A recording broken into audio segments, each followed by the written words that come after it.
на строеж върху имот с идентификатор 303.46.61.97 село Зарник. Втора точка, приемане на средносрочна бюджетна прогноза на община Кайнарджа за периода 25-27 година. Трета, приемане на доклад за наблюдение на изпълнението на план за интегрирано развитие на община Кайнарджа през 23-та. Четвърта, определение на имоти частна общинска собственост за застраховане. Пета, изказване и питане. Има ли нещо допълнително, което да предложим? Няма. Да преминем към гласуване, който е съгласен с така предложения дневен ред, моля да гласува. Против? Няма. Въздържали се? Няма. Преминаваме към първа точка, учредяване на безсрочно право на строеж върху имот село Зарник. Господин Йорданов. Уважаеми господин председател, уважаеми дами и господа съветници, уважаеми господин кмет, уважаеми гости, повечето от вас знаят, че единствено само на територията на населеното място Зарник няма покритие нито един мобилен оператор и това създава много голям дискомфорт на населението. Преди няколко години Цветин България сключи договор с община Кайнарджа за ползване под наем на една част от един наш общински имот, върху който те имат намерение да изградят такова съобщително съоръжение, за да могат да предоставят мобилни услуги. Договор е сключен, процедурата е дълга и сега дойде реда и ние трябва да учредим право на строеж, за да могат те да си построят съоръжението върху нашия имот. Предложението на кмета е то да се учреди безсрочно и безвъзмездно, тъй като така или иначе те се заплащат наем за терена, който ползват и мисля, че общината и тя по някакъв начин трябва да помага и да стимулира бизнеса. И това се услуги и населението. В общи линии това е. Въпрос имате ли относно това? За кой обект става въпрос и преди колко години има сключен договор? Преди 2 години има сключен договор с Цветин България. За къде? Село Зарник за един общински имот. Имотът е... Колко и дълга процедурата, да представя на 2 години не могат да започнат? Ами процедурата е много дълга. Само искам да кажа, че енергото ще ни бъде поне още една година, докато им направят трасе. Проучвателният режим е много дълъг, не знам защо. Имотът е в контактната зона между урбанизираната територия и земеделската земя. А ние сме какво право на преминаване? Чакай сега, преди 2 години изключват договор за Зарник. Точно. Сега гледаме, всяко ще им даде практически. Също не. Ще им учредяваме право да си построят съоръжение. Право за строеж. Така. Точно. Понеже те са под наем, то не е тя.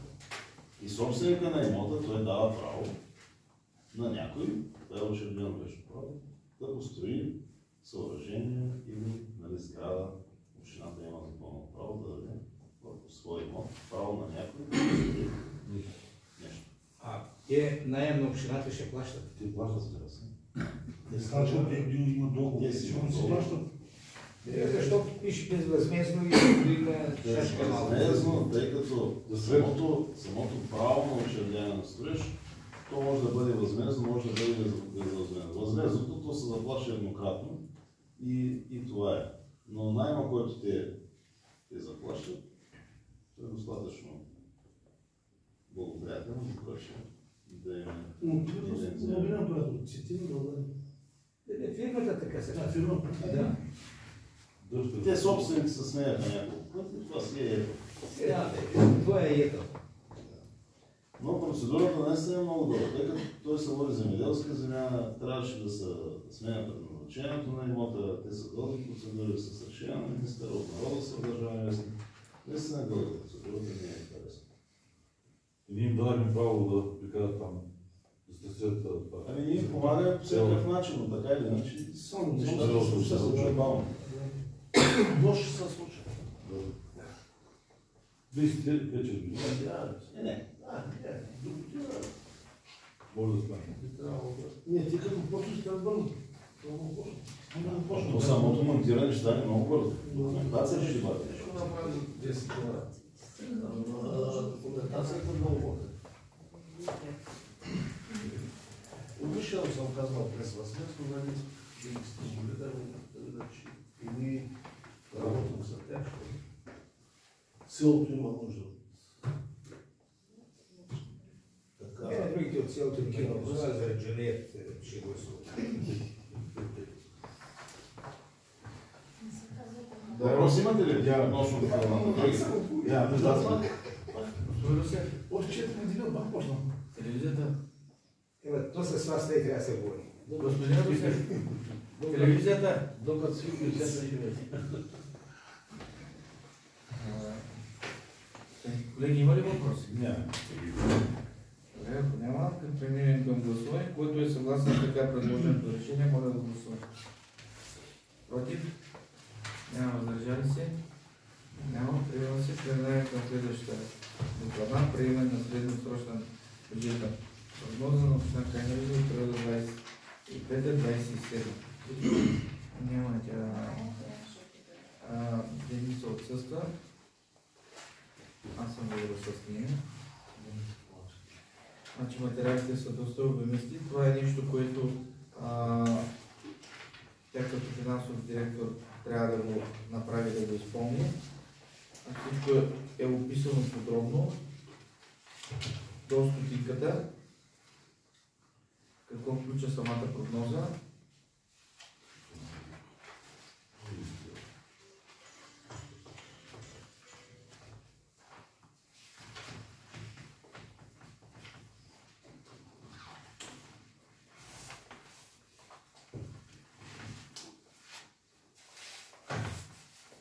Това е част от бюджета, който ние гласуваме. Просто това е за бъдеще.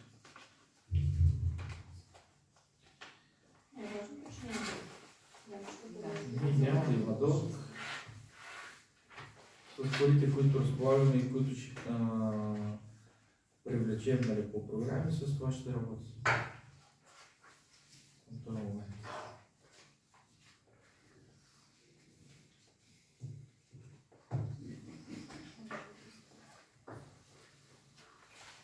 Имаме някакви въпроси? То трябваше да мине през бюджетна комисия. Какво да бъде от Да, много неща трябва. Някой трябва да ми знае. Сега калата бяр не е от тази работа, там ще трябва да гласуваш. Има аз съжалявам, че се оценявате като капацитети. Вижте грамотно и той, че се чувствам неудобно да зададем въпрос. Това означава, че не разбира хората. Ако ви се чувствате удобно, тогава питайте. Аз ще ви отговоря. Авторизира се.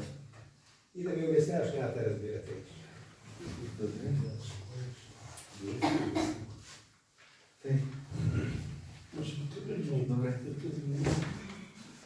Колеги, ако няма други въпроси, да преминем към гласуване.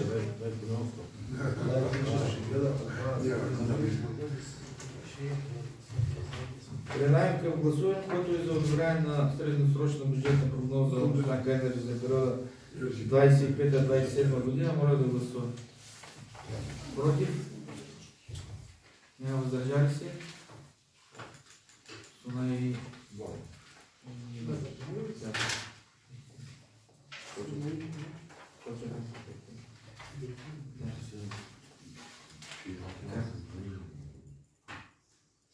Преминаваме към следващата точка.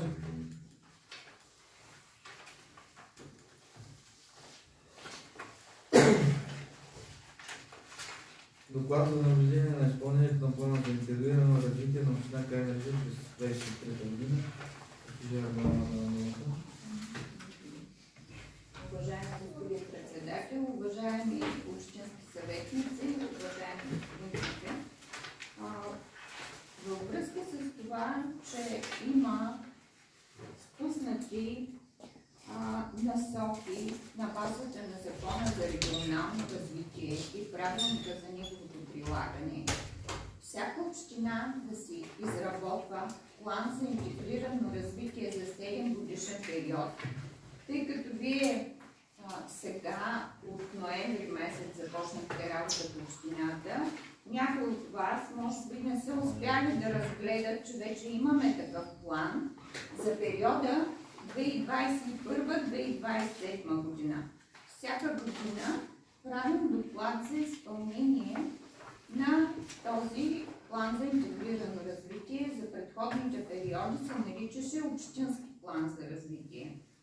За 2023 година има неща в този доклад, които дори сме оставили информация за по-дълъг период, с която да се запознаете, тези, които са отскоро общински съветници, за други, които са отдавна, знаят много добре, че по-рано сме правили такива годишни доклади. Има няколко тенденции, които са положителни в нашата община. Всички забелязвате, че инфраструктурата е много добра. Имаме добри пътища, всички сгради на държавната ни администрация, на местната администрация, на образователните институции, на социалните институции. Сградите са добре поддържани. Това е работа на самата община. Има много реализирани проекти. Във всяко училище имаме направена или нова сграда, или старите са санирани. Имаме вече новата детска градина, знаете, в коледж, която в предстоящата учебна година ще се може, защото сега остава да се обзаведе, но отчитаме пускането и в експлоатация през миналата 2023 година. Знаете, уличното осветление, което е солар, вече 10 години работи безотказно. Общината прави всичко възможно за бъдеще. Да, другото гаранцията беше за 6 години, а вече 10 години работи. Се надявам още малко да издържи, за да можем да подменим батериите. Екипите търсят средства и възможности пак с европейски програми това да стане. Също така сме отразили колко богата е програмата на нашите читалища, въпреки че нямаме други културни институции в общината. Много активно работят екипите, много мероприятия. Сами знаете, във всяко село има някакъв солиден събор, поне веднъж в годината или вече дори по 2 такива събития се амбицират да правят. Знаете ли като имена и като дати, като започнем от събора, чешмата под върбата в Кайнаша, Голеш направиха много хубав събор за български и турски фолклор. В Средище в Горешници един събор, който е за българските традиции. На 8 април, знаете, от години ромския празник, така нататък. Също задник се активизираха, много добре работи тяхното читалище и с деца и с младежи.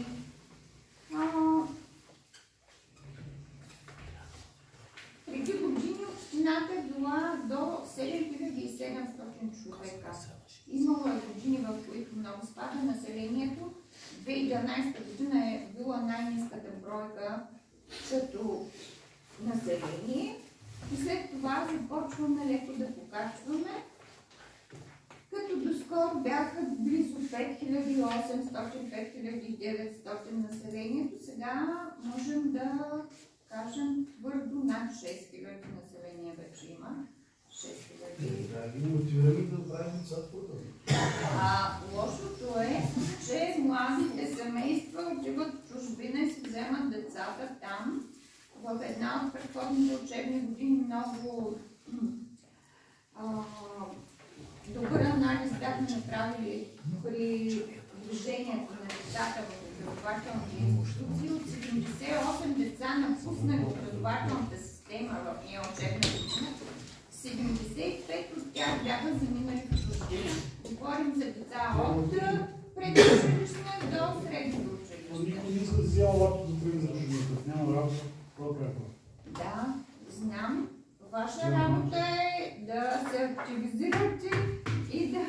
приведете инвеститори в общината. Желая ви успех в тази посока. Аз мисля, че общинска администрация и начало с кмета правят всичко възможно да се подобряват условията.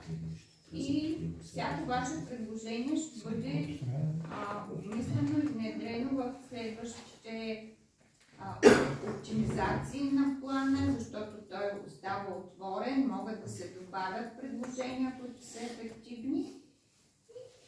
Има система от индикатори, от посоки да сме съобразно 4 приоритета на този план за интегрирано развитие, какво сме постигнали, какво имаме още да правим.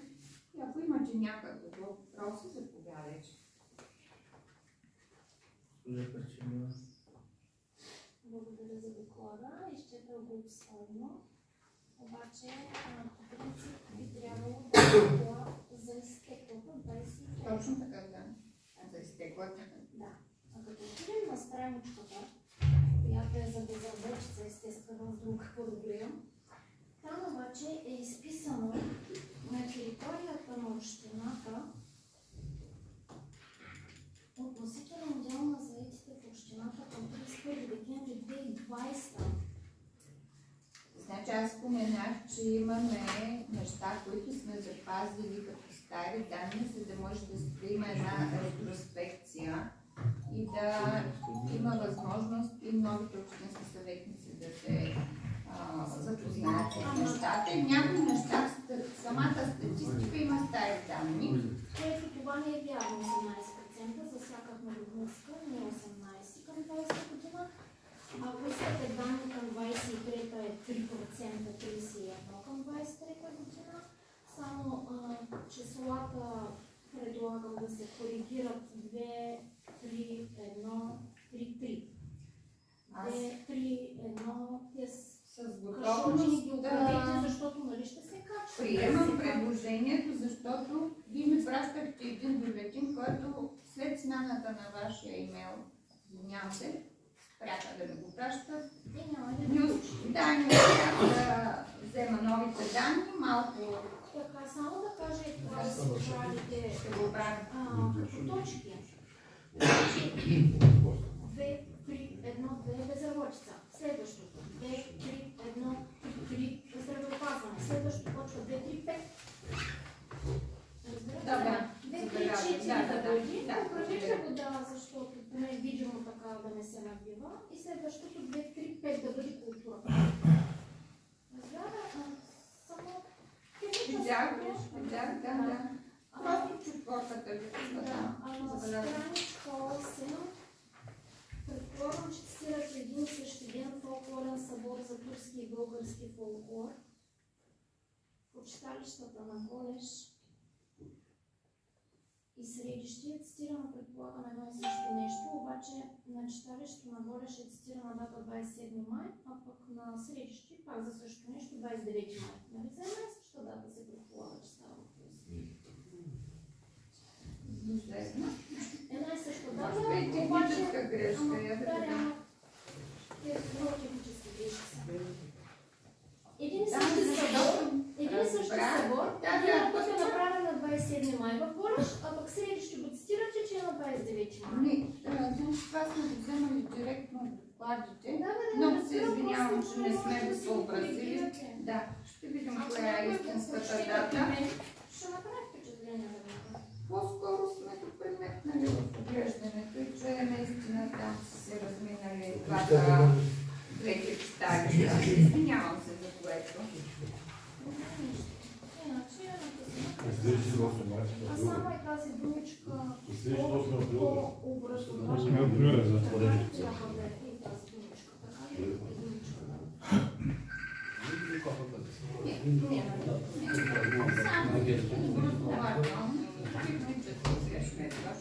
Добре, благодаря.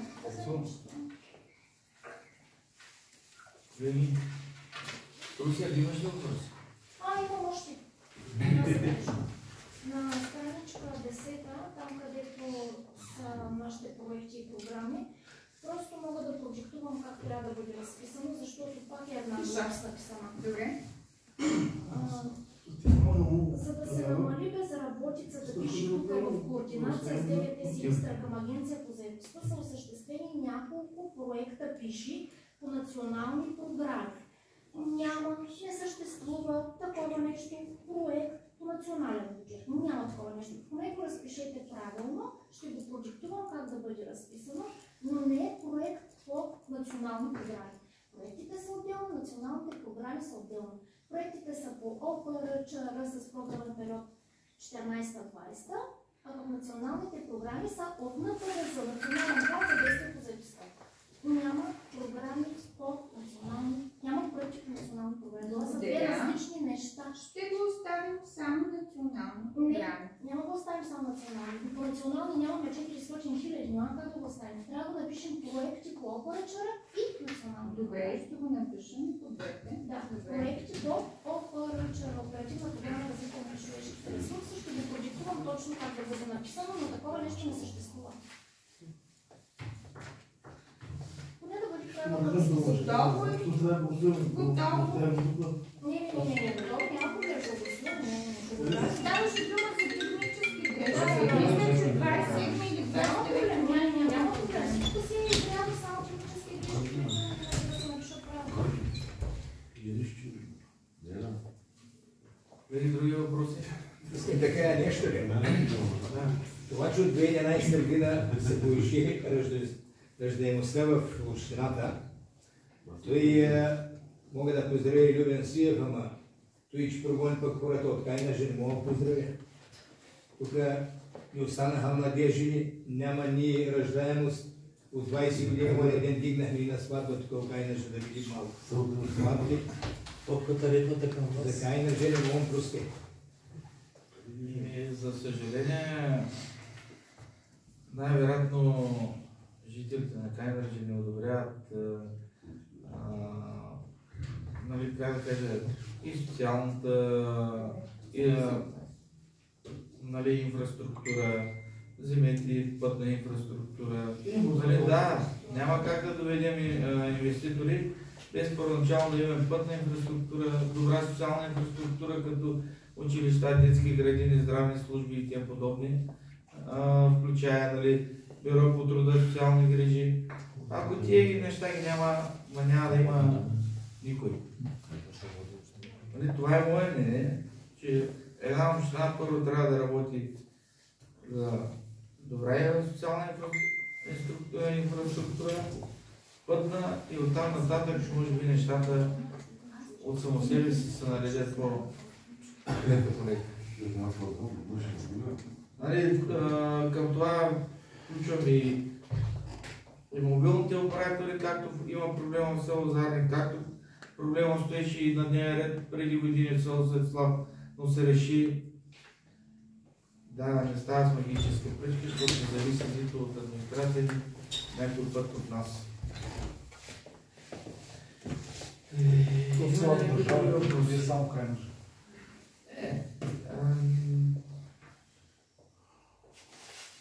Ние сме длъжни нещата, които решаваме, да ги решаваме в рамките на закона. Нямаме абсолютно никакво друго право, което да ни дава някой да е извън закон. Има ли някакви други въпроси относно доклада? Няма. Добре, да преминем към гласуване, който е за одобрение на годишния доклад за наблюдение на изпълнението на план за интегрирано развитие на община Кайнържи през 2023 година. Моля да гласуват. С така направените корекции. Да, така направите корекции. Против? Няма, въздържали се? Няма, приема се. Преминаваме към следващата точка. Определение на имоти частна общинска собственост за застраховане. Тъй като госпожа Майя Бочева, която е регистрирана дипломата от името на кмета, отсъства, ще кажа няколко думи аз. Уважаеми господин председател, уважаеми господин съветници, съгласно член 9 алинея 1 от Закона за общинска собственост, всички имоти публична общинска собственост подлежат на застраховане. Алинея 2 казва, че общински съвет определя имотите, които са с характер на частна общинска собственост, които също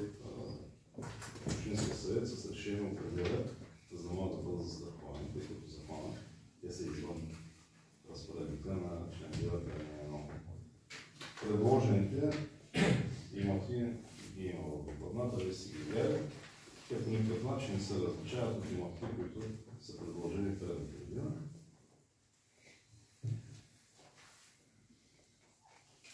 Въпроси на?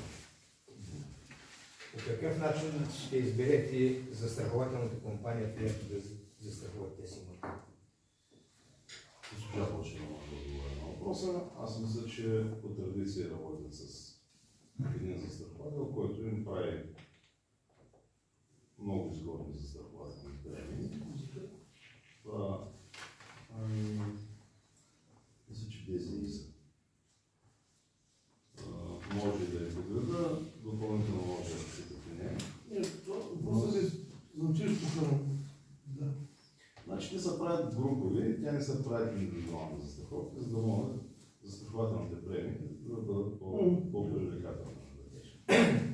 Заради това, както се прави на автомобилите, не се правят единично, правят се. Значи училищата са под друга форма, защото те са отдадени с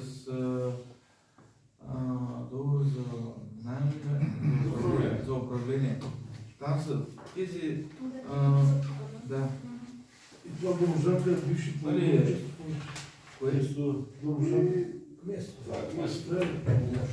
Това са сгради, които нали, ние така иначе ползваме, е хубаво да имаме застраховка.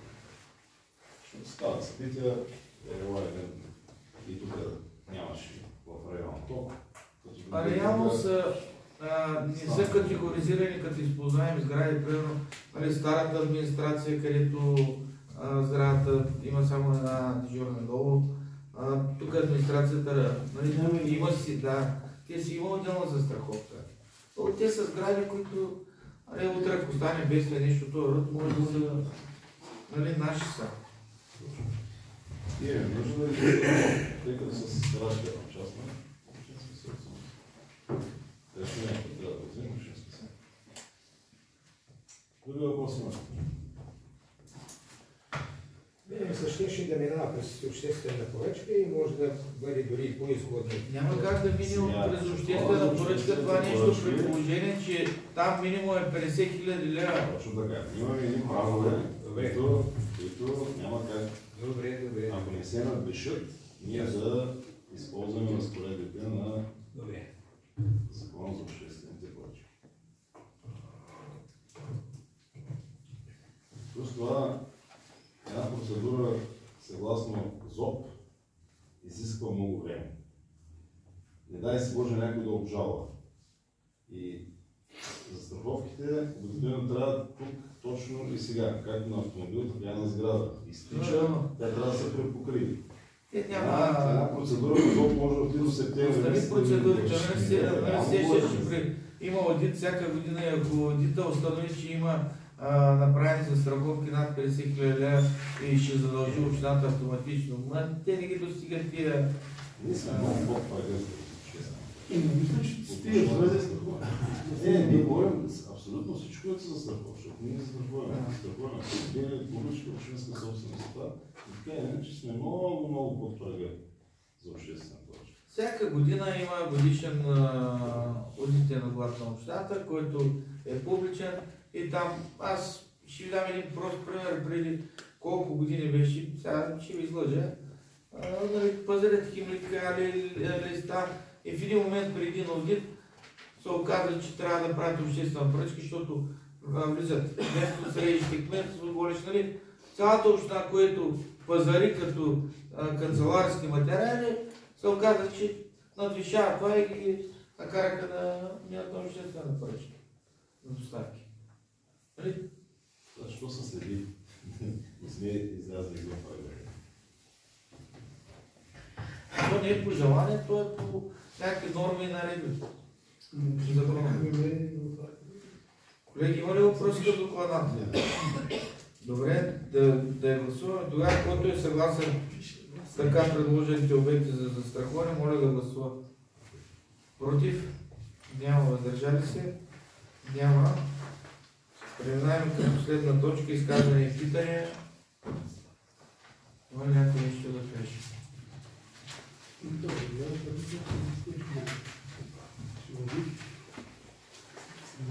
Ако няма, Закривам днешното заседание. Благодаря за